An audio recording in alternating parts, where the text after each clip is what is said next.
إن الذين آمنوا وعملوا الصالحات وأقاموا الصلاة وآتوا الزكاة لهم أجرهم عند ربهم ولا خوف عليهم ولا هم يحزنون.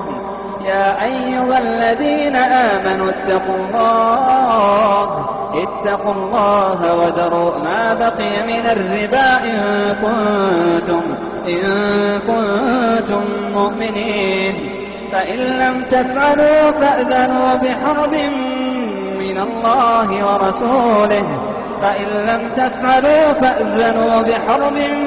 الله ورسوله وإن تبتم فلكم رؤوس أموالكم لا تظلمون ولا تظلمون. وإن كان ذو عسرة فنظرة إلى ميسرة وأن تصدقوا خير لكم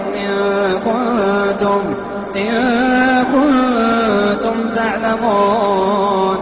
واتقوا يوما ترجعون فيه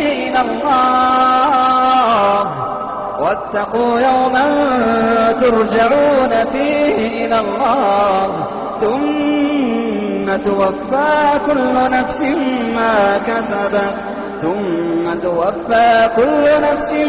ما كسبت وهم لا يظلمون.